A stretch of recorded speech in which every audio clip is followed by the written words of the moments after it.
Tudo bem, pessoal? Hoje comentário sobre Cocaine Bear, O Urso do Pó Branco, filme dirigido por Elizabeth Banks, que tem uma premissa um tanto quanto absurda, e isso obviamente rende memes, visibilidade, basta ver como o trailer viralizou.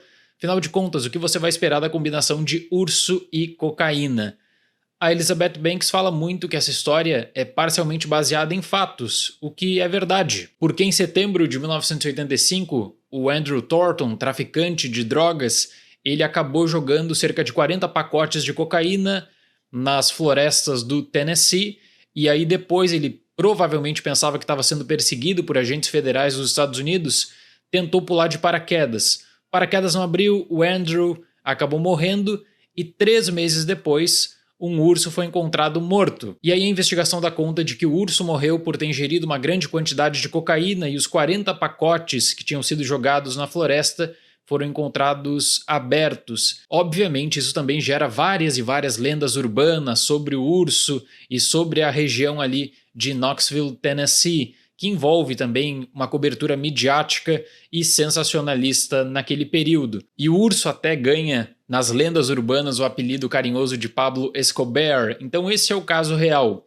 O filme parte dessa premissa absurda e tenta levar para um outro nível, misturando a comédia, misturando o terror tradicional de ter a presença do urso na floresta com várias pessoas. Afinal de contas, o urso, pro filme, não só tinha ingerido cocaína, como ele estava viciado em cocaína e em busca de mais cocaína. A Elizabeth Banks é uma atriz conhecida que dá os seus primeiros passos na direção.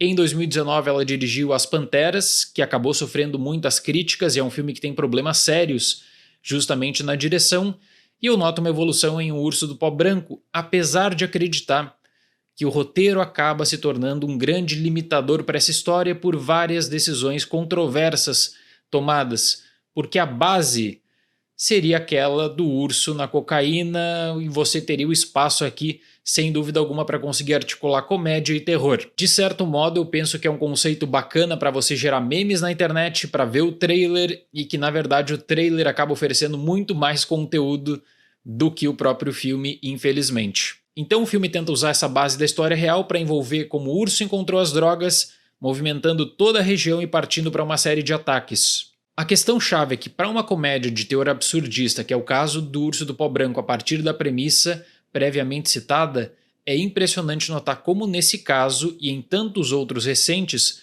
a própria indústria de cinema de Hollywood acaba colocando vários e vários limitadores. O mais comum, que infelizmente é aproveitado aqui em Urso do Pó Branco, é de trazer crianças para essa equação. E a partir do momento que você tem uma criança, você tem um limitador óbvio. Desde o que uma criança pode fazer ou não em um filme desse tipo, até a ameaça, até a forma como ela vai ser usada. Então é a tentativa de trazer uma certa vulnerabilidade que nunca é de fato consumida por uma série de decisões criativas. Além disso, eu penso que durante boa parte do filme a produção desperdiça a real chance de buscar abraçar o teor chocante da sua premissa para querer trazer tópicos de interesse voltados para a família e para as crianças, o que se torna bem repetitivo. Eu também tenho que citar que O Urso do Pó Branco foi um dos últimos trabalhos do ator Ray Liotta, que faleceu no ano passado, que é uma vítima, infelizmente, de uma alta carga de personagens com pouco impacto significativo nessa narrativa.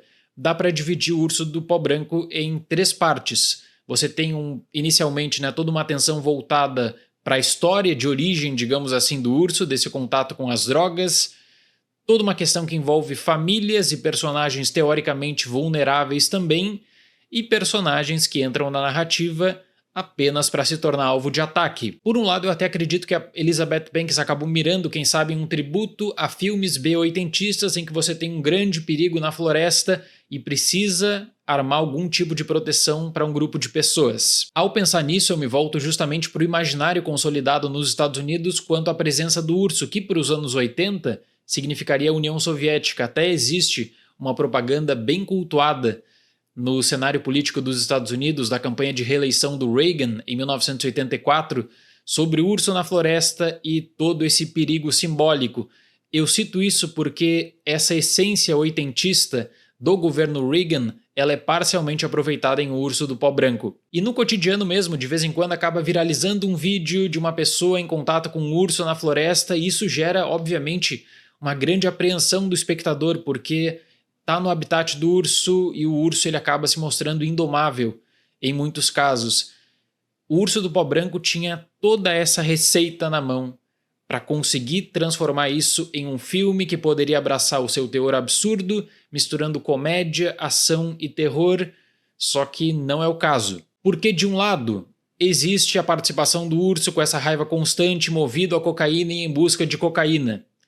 Por outro lado, vários e vários personagens de histórias secundárias descartáveis para um filme de pouco mais de 1h30 de duração. E a produção, teoricamente, até abre espaço para uma abordagem bem descompromissada, a começar pelo CGI do urso, que em algumas cenas até está bom, só que em outras causa uma grande distração. Na minha visão, infelizmente, Elizabeth Banks e toda a equipe acabou trazendo um marketing que aproveita o absurdo para lançar trailer, para lançar pôster, para lançar memes na internet, só que de fato o filme ele toma uma abordagem um pouco mais séria. Ele não quer realmente abraçar essa noção absurda do urso e da cocaína. O fator comédia acaba sendo limitado com essa preocupação demasiada para as crianças e essa preocupação que existe com linhas de diálogo que vão conseguir trazer, quem sabe, uma que outra piada envolvendo o cenário de drogas dos anos 80 e também toda a questão do urso. Ao menos o filme tem algumas cenas de mortes criativas, por mais que a montagem decida aproveitar o fator choque gerado pelos desmembramentos, para que aí sim você imagine o que vem depois e como o urso vai lidar com a situação. Para um filme de pouco mais de 1h30 de duração, o cenário perfeito é soltar o urso que está nessa raid de cocaína e deixar as coisas rolar. Para o Urso do Pó Branco, você vai ter traficantes de drogas em busca das drogas, pessoas que querem essa droga também e que acabam pensando o que aconteceu com os pacotes de cocaína e acabam encontrando o urso. A história de origem do urso, porque isso aqui vai virar uma franquia, não tenha dúvida alguma de que vai virar uma franquia. Você tem também a busca por policiais e questões familiares.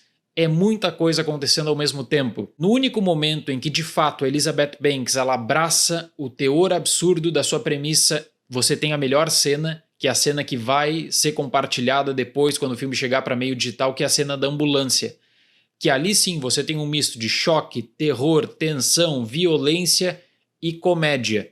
O único momento em que o Urso do Pó Branco vive as expectativas. Então eu fiquei até surpreso de como a Elizabeth Banks teve essa fixação por buscar um teor de lógica para algo que não tem lógica. Por tentar buscar vínculos de interesses secundários com polícia, com família, com as crianças que enfraquecem muito a experiência. Então, na minha opinião, o Urso do Pó Branco é o típico caso de um trailer que oferece mais do que o filme. Porque no trailer você vai ter um segmento de 2 minutos e meio com as principais imagens do filme de 1h30 e também te vende a impressão desse longa descompromissado de terror, comédia, ação e violência que você não encontra no produto final, infelizmente. Para Urso do Pó Branco, nota 5. Não se deixe enganar, subtramas aqui são horríveis e acabam escanteando o Urso do Pó Branco, que deveria ser pelo menos, o grande destaque. Certo, pessoal? Muito obrigado pela atenção, até o próximo vídeo e tchau!